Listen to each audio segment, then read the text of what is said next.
Even though an MCU movie has never won Best Picture, there's still plenty of artistry on display within the films of Marvel Studios. These are some of the most eye-catching moments in the history of the franchise.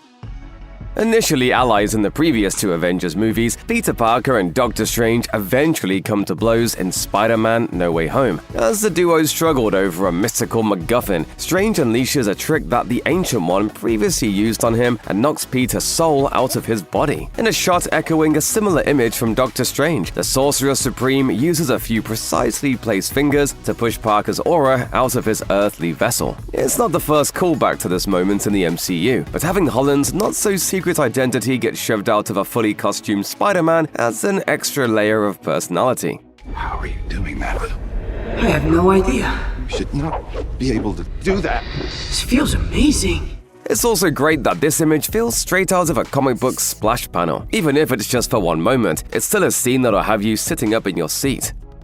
Once Doctor Strange hops into the body of an undead variant of himself, Doctor Strange and the Multiverse of Madness really comes alive. The decomposing wizard rises with a clap of thunder, and once he's gotten his bearings in his new body, he summons the souls of the damned in unforgettable fashion. Cease your dream walk, or face the eternal consequences. Strange risks it all, rising into the air with the dark power that he'll need to defeat Scarlet Witch. In a franchise that tends to play it safe, Raimi's visuals stand out, echoing his horror classics like the Evil Dead trilogy and Drag Me to Hell. The contrast between the red highlights of Strange's costume and the black colors of the souls make for a memorable color scheme. Raimi's dedication to realizing the ridiculous in his career means that this climactic moment is without the slightest hint of irony. Multiverse of Madness is full of creative shots that'll make you wish that Marvel Studios would unleash Raimi more often. Once the Guardians fully reunite after saving Rocket in the film's third act, Guardians of the Galaxy Volume 3 decides it's time to celebrate by giving the group the chance to defeat some mutated animals in epic fashion. So begins an extended one-take fight scene in a colorful outer space hallway, set to the Beastie Boys track No Sleep Till Brooklyn, a parallel to the even better mixture of toe-tapping music and extreme carnage dished out in the Come a Little Bit Closer sequence from Guardians of the Galaxy Volume 2.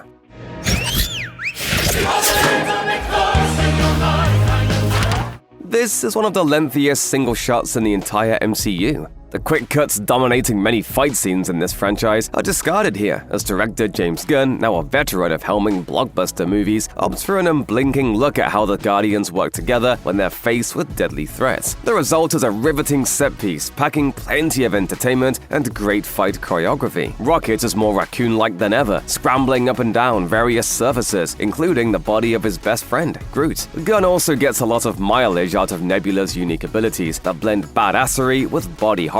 Delivering character beats, memorable moves, and visual confidence, this Volume 3 shot is a wonder to behold. Captain America is the center of several great images in the spectacular third act of Avengers Endgame. From the reveal that he's worthy of wielding Mjolnir to the tender final close-up of Steve Rogers finally sharing a dance with Peggy Carter. Best of all, though, is a striking wide shot depicting Steve standing alone amidst the ruins of Avengers HQ, ready to face down Thanos and his massive multiversal army. The gargantuan image captures the essence of Steve Rogers. He's a little guy willing to stand up to bullies no matter how big they are. Even with the other Avengers missing in action at that moment, Steve doesn't back down from a fight. Him standing alone while Thanos and his minions gather visualizes that aspect of Cap's personality. This shot also has some lovely subtle touches, like putting Thanos in the foreground with Steve. The sole source of natural light hovers above the first Avenger, offering a glimmer of hope in what could otherwise be a brutally bleak image. Everything seems dark, but Steve is here to provide light in that darkness. Avengers!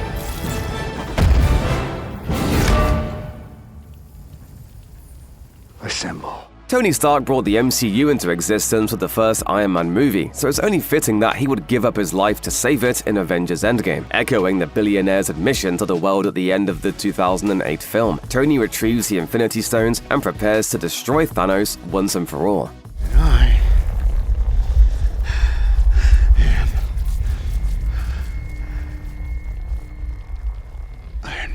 In Iron Man, the stakes are much lower. Tony's face as he drops the initial reveal is much different than it is when he sacrifices himself for humanity. This isn't about accentuating his bad boy image, but rather making a better world for the people of tomorrow. The innate tightness of the framing means there's nothing to distract viewers from Tony's selfless sacrifice in this defining moment of his life, and the Avengers saga. Even beyond its homage to the film that started it all, this is still a stirring visual full of emotion and excitement.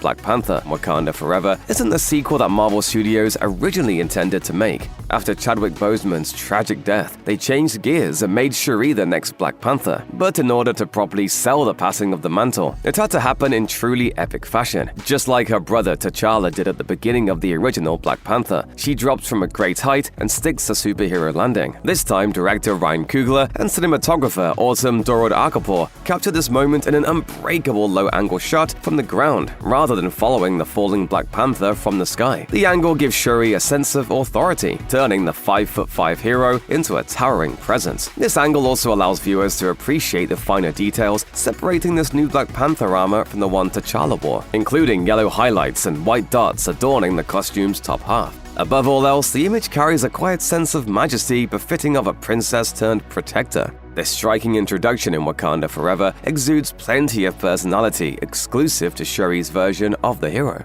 She has done it. As nowhere comes under attack from the High Evolutionary and his forces in Guardians of the Galaxy Volume 3, its inhabitants begin scrambling. In the middle of all this bedlam, director James Gunn and cinematographer Henry Bram zero the camera on Kraglin as he closes his eyes and focuses on controlling Yondu's arrow. The decision to plop a perfectly calm Kraglin in the center of the frame while various colorful aliens panic in the background sets the image apart from the get-go. The frantic pace slows to a halt for a brief moment, distinguishing itself while also giving the audience a second to catch their breath. The symmetrical blocking is satisfying enough, but that's not even considering the context of Kraglin's character arc. He's a scraggly, imperfect space pirate who just wants to live up to the standards set by his mentor. It's easily the character's best moment in the entire MCU, showing off his newly achieved mastery of the unique weapon. When Andrew Garfield took over as Peter Parker in 2012's The Amazing Spider-Man, that seemed to signal the end of Tobey Maguire's Spidey once and for all. No two live-action Spider-Men could exist at once in theaters. Tom Holland, kicking off his reign as a web crawler in 2016's Captain America: Civil War, signaled a similar conclusion for Garfield's incarnation of the character. But of course, all those rules got shattered into 1,000 pieces with Spider-Man: No Way Home. Wait! I love you guys. Thank you. Here, Holland, Garfield, and Maguire's versions of these characters all unite for one big blockbuster. The result is a film rife with crowd-pleasing moments that gives new weight to Peter embracing his Spider-Man persona. It also features one of the MCU's most staggeringly cool images, depicting the three versions of Spider-Man touching down together in one frame. The framing of this scene, which gives equal visual weight to all these Spideys, makes it easy to notice the differences in their costumes. The varying poses are also a great way to reflect their individual personalities, while the fact that they're lined up front to back in reverse chronological order is another lovely little touch. For years it seemed like the Spider-Verse would never leave the realm of animation, but No Way Home made the unthinkable into reality. Director Destin Daniel Cretton and cinematographer William Pope gave Shang-Chi and the Legend of the Ten Rings a welcome dose of grandiose imagery and crisply filmed fight scenes. That's especially apparent in a prologue depicting a mortal criminal legend, Zhu Wenwu, meeting his future wife, Ying Li, while searching for the mystical village of Ta Lo. This wide shot depicting the two characters meeting is a magnificent image, especially in its sense of depth. Many MCU films deploy tight framing that doesn't suggest many layers of activity. But here, Wenwu is in the foreground, a masked Ying Li is in the background, and further foliage like a cherry blossom tree even deeper into the backdrop. This level of depth shows how Wenwu has stumbled into a vast domain that not even he can fully contend with. Meanwhile, the bright pinks hovering around Ying Li are especially beautiful, as is the bright shade of green in her dress that separates her from the darker green of the plants around her. Ying Li's high positioning in the image instantly conveys her immense level of power and authority, a hint of the duel between these tremendous figures that's about to unfold.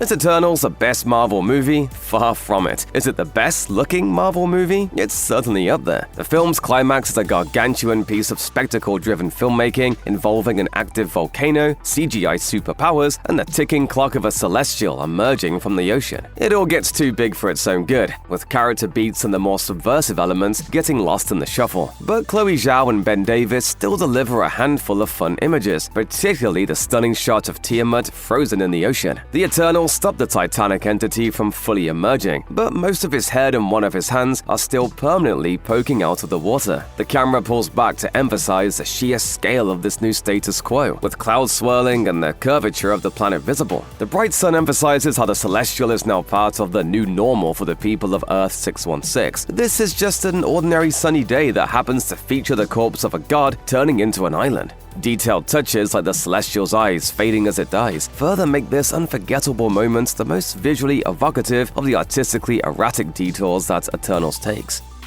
Before she directed the massive Marvel Studios film Eternals, director Chloe Zhao was a master of intimate features set in rural America that often blurred the lines between fictional and non-fictional cinema. Titles like Songs My Brothers Taught Me, The Rider, and Nomadland all feature very intimate, naturalistic imagery. Zhao and go-to MCU cinematographer Ben Davis channeled the vibes of those earlier Zhao works for a deeply evocative image in Eternals. Thena stands in the middle of a lake, preparing to dispel the ashes of the fallen Eternal Gilgamesh, captured against the faintest signs of a sunrise. The traces of yellow peppered in the blue sky behind her are utterly gorgeous. The water Thena is standing in reflects the sky as she bids farewell to a dear friend. Some MCU shots are epic because of their callbacks to classic comic book images, but this one, with its palpable sense of emotion, could have come from one of Zhao's earliest features.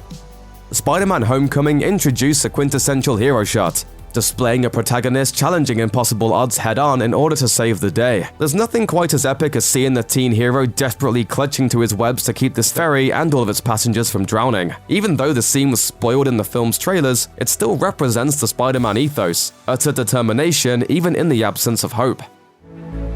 That's what we do. This moment reminds us that Spidey is always in it for the greater good, which is why he's one of the greatest heroes. The Avengers' first true assembly scene marked the exact moment the MCU became the cinematic juggernaut its architects always knew it would be. That's my secret, Cap. I'm always angry. Banner's transformation is a direct lead-in to the squad finally taking shape, after 5 movies worth of build-up, to battle what is arguably still the most compelling villain of the MCU, Loki. When people think back to the Avengers, they think about this shot and the bevy of amazing scenes that follow it. Iron Man 3's entire Air Force One rescue scene is downright incredible, so narrowing it down to a single shot was tough. While there are several examples of stunning cinematography on display in the scene, one narrowly rises above the competition. It's the shot of Iron Man dashing down from a destroyed Air Force One to save its entire crew, immediately after being told by Jarvis that carrying them all would be an impossibility. From a visual imagery perspective, the shot contains all the necessary elements: a smoking Air Force One in the distance, a crew of people screaming and flailing mid-freefall, and a tiny gold and red speck rocketing towards them to save the day. This shot does an impeccable job of conveying the stakes of the situation before Iron Man defies all odds once again with another stroke of brilliance. Excellent. Good team effort all around. Go us. With Guardians of the Galaxy, James Gunn crafted an action film that had heart and wit. We are Groot. And the shot of the group getting together to form their own mini Avengers pack was so very satisfying. The slow-mo dolly shot that aligns this new, unusual gang of heroes is as spectacular as it is subversive, with each of the 5 looking annoyed or bored, or in the case of Rocket Raccoon, tugging on a suit too tight around his junk. Its gritty lighting and muted colors in an otherwise colorful outer space world gives us the sense our heroes are walking toward their doom, and considering a couple of them are yawning, they're obviously not too busted up about it. Considering how exhilarating the first Avengers big tracking shot was, it's no surprise that Joss Whedon opted to double dip and reuse the technique for the opening of Age of Ultron. Here, he takes the idea to its logical extremes, reserving the whole first minute of the film for a non-stop assault on the senses. The camera moves at a rip-roaring pace, reintroducing you to each Avenger and the abilities they bring to the team. It's a near-perfect blend of pure spectacle and unspoken character descriptions. And as an icing on the cake, the shot even finishes with the whole team assembled, striking a pose together in midair that pays homage to a number of comic covers. It's the ideal way to open up an Avengers movie and gets the audience ready for 2 hours of high-octane, over-the-top action. No surrender! I'm going to surrender. The Hulk vs. Hulkbuster fight instantly became one of the most anticipated MCU throwdowns of all time, and the hype was certainly well warranted. The shot that really captures the most epic moment is when the upper hand flip-flops back and forth between Hulk and Iron Man in his Hulkbuster suit. The ultimate stalemate is reached when Green Fist meets Robot Fist, creating a blast wave that breaks glass and sends people flying. It's as intense as punches come, and is captured at an extra wide angle that really helps translate the enormity of the two titans. Not only is it a very cool shot on a technical level, but for Marvel fans it's just an amazing sight to see Hulk and Iron Man going at it on the big screen. What a show, what a night, who's having fun? Maybe it's the kinetic energy of the camera sweeping beside Ant-Man that makes the moment so special, but the shot of the title character running on the surface of a gun, immediately dodging its bullet at literal point-blank range is superb. It's that brand of absurdity that perfectly summarizes why the shot works. It revels in its craziness while also giving Scott Lang the heroic framing he deserves, however small that might be. Did you know? I didn't know it was him. I just did you know. As a tribute to Captain America Civil War source material, the climactic wide shot of Cap fighting Iron Man is ripped directly from the comics. In the scene, Cap charges at Stark, deflecting each and every repulsor blast with his shield until the two foes are inches apart. Then the world slows to a crawl, isolating the visually stunning moment when Iron Man unleashes one final repulsor blast directly onto the surface of Cap's shield. The blast reflects off it and blazes to life, filling the screen with a light that could only be achieved by the union of this unstoppable force meeting the immovable object. There's no mystery why this shot is a defining image of the film it's representing. It fulfills everything we hoped this movie would be, all within a few frames. You can tell the director and storyboard artist had a fun time thinking up the various shots in Doctor Strange, and the one that really brings magic to the MCU is Caecilius' big sling ring escape. The mind-bending shot subliminally reinforces one of Doctor Strange's biggest themes, that everything's just a matter of perspective. What's in that tea? Psilocybin? LSD? It's just tea.